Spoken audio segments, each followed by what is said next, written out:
दोस्तों नमस्कार, कैसे हो आप लोग। अगर आपकी स्कूटर में स्टार्टिंग प्रॉब्लम है, आप स्कूटर को स्टार्ट करते हो, रेस लेके रखते हो तब तो वो स्टार्ट रहती है, लेकिन जैसे ही आप एक्सेलेरेटर को छोड़ देते हो तो उसका इंजन बंद हो जाता है।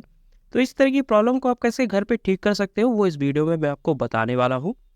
स्कूटर के अंदर जब इस तरह का प्रॉब्लम आता है तो उसमें बहुत सारे पार्ट्स को आपको चेक करना पड़ता है।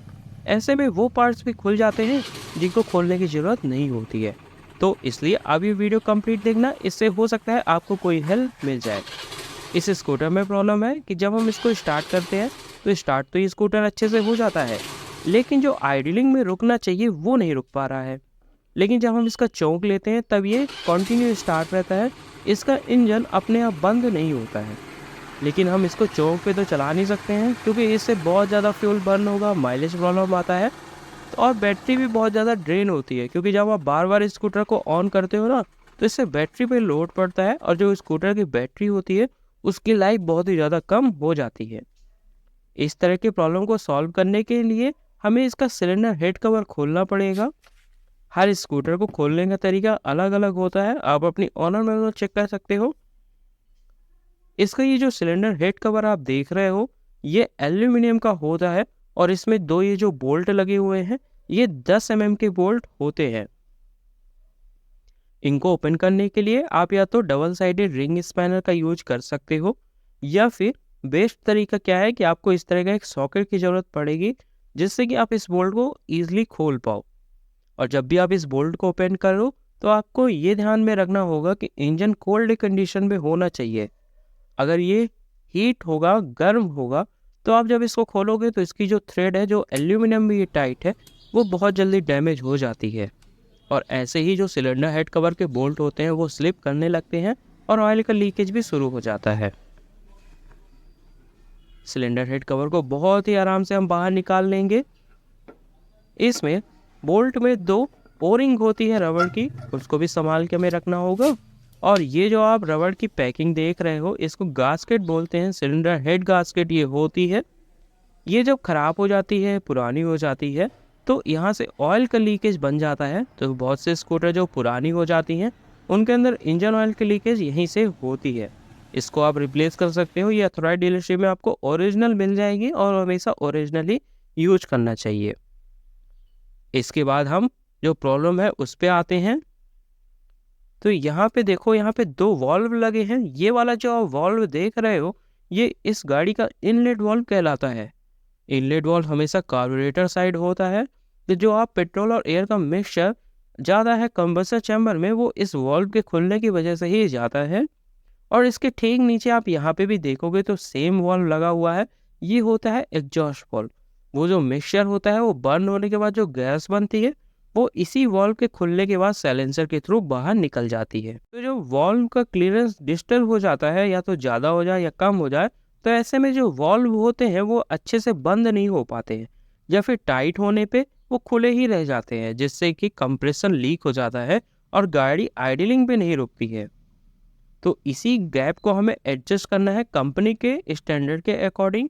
तो हम इसका स्पार्क प्लग भी निकाल देंगे जिससे इंजन को घुमाने में आसानी हो।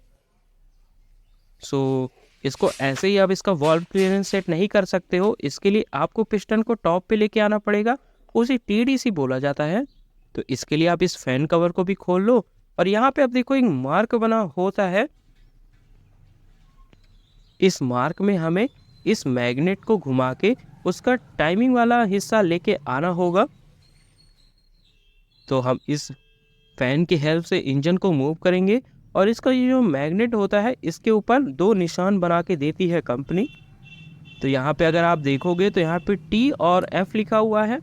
तो टी का मतलब टाइमिंग होता है, यहाँ पे देखो, और टी के ठीक आगे एक लाइन बनी होती है। तो इस लाइन को हमें उस एरो की तरफ लेके जाना है, यहाँ पे जो मैंने स्टार्टिंग में भी आपको बताया था। अब आपको इंजन को घुमाना पड़ेगा, इस फैन की हेल्प से आपको इंजन घुमाना है, पिस्टन टीडीसी पे लेके आना है और इस मार्क को यहाँ पे मिला देना है। जब आप इस मार्क को यहाँ पे मिला दोगे ना, तो इसके आगे आपको रॉकर चेक करने हैं कि रॉकर फ्री हुए हैं या फिर नहीं, क्योंकि जहाँ पे रॉकर फ्री होंगे वहीं पे आपको वॉल्व का क्लियरेंस सेट करना होगा। तो यहाँ पे मिलाने के बाद जब आप टाइमिंग चेक के इस पॉकेट में आओगे तो यहाँ पे 2 लाइन आपको समानांतर इसके हेड कवर में देखने को मिलेगी। तो 2 नंबर नीचे की साइड रहेगा और 1 नंबर ऊपर की साइड रहेगा, ये इस पॉकेट में लिखा हुआ रहता है। उसके बाद ये जो रॉकर आर्म होते हैं ये पूरी तरह से फ्री हो जाते हैं। तो इसका एग्जॉस्ट वाला जो वॉल्व है वो तो सही है, लेकिन इसका जो इनलेट वॉल्व आप देख रहे हो ये बहुत ही ज़्यादा टाइट है, इसमें कोई भी फ्री आपको मूवमेंट देखने को नहीं मिलेगी। इसका मैंने कैम होल्डर चेंज करवाया था, लेकिन जिसने इसको चेक किया था उसने इसके वॉल्व बहुत ज़्यादा टाइट कर दिए हैं। ऐसे में जो वॉल्व है इनलेट वाला वो खुला ही रह जाता है, जिससे कंप्रेशन लीक होता है और गाड़ी स्टार्ट होती है और बंद हो जाती है। तो इसका ये जो चेक नट आप देख रहे हो इसको हम लूज करेंगे। चेक नट को लूज कर लेने के बाद हम इसको एडजस्ट कर पाएंगे। अब इसको एडजस्ट कितना करना है तो उसके लिए हमें चाहिए होगा एक फिलर गेज। फिलर गेज क्या होता है, अलग अलग इसके अंदर प्लेट होती है, अलग अलग थिकनेस की प्लेट होती हैं। तो जो हीरो होंडा प्लेजर है या हीरो प्लेजर जो आती है उसका जो वॉल्व क्लियरेंस होता है वो 0.12 mm आपको रखना होता है स्टैंडर्ड के अकॉर्डिंग। ये हमेशा कोल्ड कंडीशन यानी जब इंजन ठंडा रहेगा तभी आपको ये वॉल्व क्लियरेंस सेट करना है। करना कुछ नहीं है, बस फिलर गेज की जो ये प्लेट है 0.12 mm की, उसको इस रॉकर आर्म के बीच में आपको डालना है कुछ इस तरह से, और आपको इसको एडजस्ट करने जाना है। अभी इसको मैं थोड़ा टाइट कर रहा हूँ। अब आपको पता कैसे चलेगा कि जो मैंने वॉल्व क्लियरेंस सेट किया है वो सही है? फिलर गेज होने के बाद भी जो जिनको अनुभव नहीं होगा उनको पता नहीं चल पाएगा। तो दोनों जो सतह है फिलर गेज की वो बड़े आराम से इसमें टच होनी चाहिए रॉकर आर्म में, और ईजिली ये आगे पीछे मूव होनी चाहिए। इतना भी टाइट नहीं कर देना कि फिलर गेज निकले ही ना, बस इतना ही करना है कि ये बड़े आराम से इसके अंदर मूव हो सके। तो यहाँ पे ये बड़े अच्छे से फिट हो गया है और हम इसका जो चेक नट है उसको टाइट कर देंगे। अगर आप इसको बहुत ज़्यादा लूज छोड़ दोगे, बहुत ही लूज आप इसको सेट करोगे तो इंजन से टक टक टक की आवाज़ आना स्टार्ट हो जाएगी और हो सकता है आपका स्कूटर बाद में स्टार्ट ही ना हो। और अगर आप इसको पूरा टाइट कर दोगे तो होगा ये कि जो वॉल्व है वो अंदर खुल जाएगा और खुलने के बाद वो टकराएगा पिस्टन से, जिससे वॉल्व बेंड होने के चांसेस भी ज़्यादा हो जाते हैं। ऐसे में भी गाड़ी स्टार्ट आपकी नहीं होगी, इसलिए आपको स्टैंडर्ड के अकॉर्डिंग ही सेट करना चाहिए वॉल्व क्लियरेंस। जेट होने के बाद हम इसको एक बार स्टार्ट करके देख लेंगे। सो ये स्टार्ट हो जाएगी।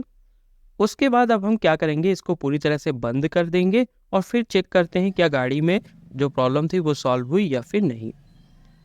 इसका ये जो हेड कवर होता है इसमें कई लोगों को डाउट होगा कि क्या हमें इसमें सिलिकॉन बॉन्ड लगाना ज़रूरी है।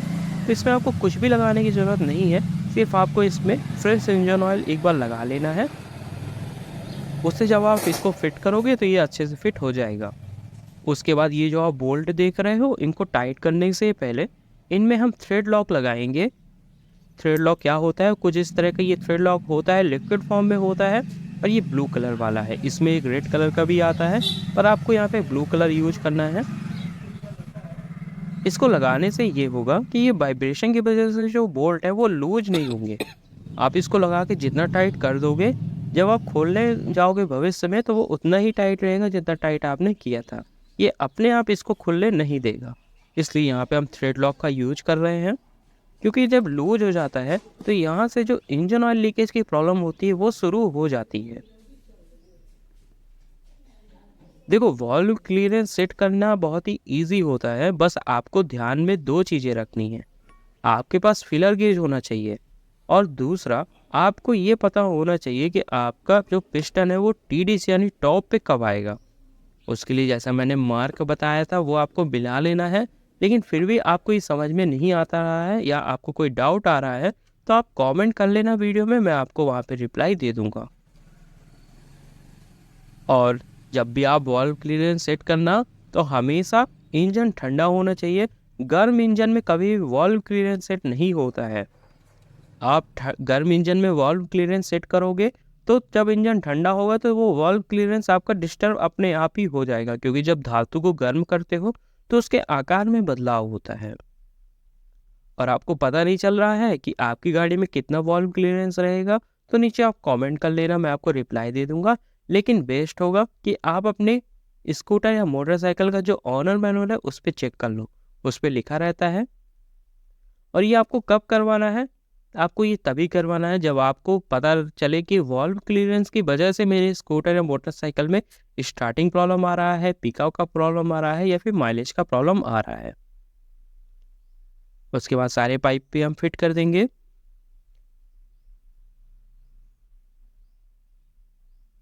कोई भी पाइप आपको छोड़ना नहीं है, नहीं तो इंजन का साउंड भी चेंज हो जाएगा। इसका एक्सीलरेटर और ब्रेक वायर भी हम यहाँ पे लगा देंगे। देखो, स्कूटर का इंजन का साउंड बहुत कुछ निर्भर करता है कि उसके जो वाल्व क्लियरेंस है वो कैसे सेट है। अभी आप देखना इसका साउंड बिल्कुल अच्छा हो गया है, तो मैं इसको अब स्टार्ट करता हूँ। अभी गाड़ी चौक में नहीं है, मैंने चौक बंद कर दिया है और मैं किक से स्टार्ट करूँगा।